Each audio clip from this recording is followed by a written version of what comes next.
Aida Overton Walker was a pioneer in black musical theater. As an actor, choreographer, dancer, and singer, Aida challenged the norm in portrayal of blacks on and off the stage. And though she was once one of the most famous African American performers of the 20th century, she is often left out of history books and conversation until now. Born Valentine's Day in the year 1880, Aida Overton Walker had humble beginnings in Richmond, Virginia.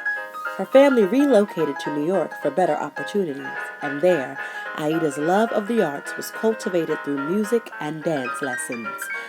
She had her first performing opportunity with the Black Patty Troubadours as a chorus member. During this time, she met her husband, George Walker, a famous vaudevillian, and they began to produce shows together. They often performed the Cakewalk, which was a popular dance at the time. Aida was crowned the queen of the Cakewalk due to her effortless dance moves and power to captivate. After much success, they joined forces with their dear friend and musical comedy genius, Bert Williams.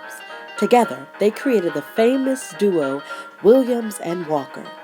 Aida acted as the director and choreographer for the group, and they created all-black musicals such as In Dahomey, Abyssinia, The Red Moon, and Bandana Land. Their shows dominated stages and transformed theater from demeaning minstrels to song and dance that celebrated vivacious and beautiful black life. Even with the amazing success of Williams and Walker, Aida was not satisfied simply being behind the scenes. She simultaneously acted in musical theater performances, and she first received countrywide recognition for her role as Miss Hannah from Savannah in the show Sons of Ham. She continued to perform in musicals for the next 10 years, and went on to perform at Buckingham Palace for King Edward VII, becoming an international superstar almost overnight. The three performers were at the height of their careers, often being described as the most popular trio of colored actors in the world, when the dazzling era of the Williams and Walker duo came to an end. In 1911, George Walker died of a sudden illness at the age of 38. Most stories about Aida end with George's death, but outliving her husband 3 more years, Aida continued to perform, proving that she was not just a female sidekick to a fantastic duo, but a star in her own right. Aida joined the Smart Set Company, a black touring troupe, where she continued to perform in musicals such as His Honor, the Barber. During this time, Oscar Hammerstein's Salome, a risky vaudeville act, was becoming increasingly popular. In response, Aida choreographed arguably her most important piece to date. Aida Salome transformed a usually overtly sexual show into a modest representation of black women.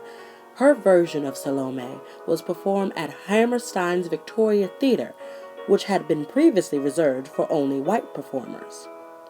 Through her performance, she was able to combat stereotypes that all black women were loose and immoral. When asked about her choice, she explained, "I venture to think and dare to state that our profession does more toward the alleviation of colored prejudice than any other profession among colored people." Her performance was widely received and was often preferred over the more risque version. After her success of Salome, Aida toured different theaters in New York, performing as a man to pay homage to the success of Williams and Walker duo. Aida unexpectedly died October 11, 1914, at the age of 34 due to kidney failure. The country mourned the death of a star gone too soon. Dozens of newspapers praised her life in tribute articles and pictures. Because of the creativity and courage of Aida Overton Walker, the queen of the Cakewalk, we have performers like Florence Mills and Josephine Baker that paved the way for African American performers everywhere. Aida Overton Walker was never afraid to break the norm and celebrate the pain, beauty, and strength of being a black performer, and for that, we honor and thank her. Ladies and gentlemen, the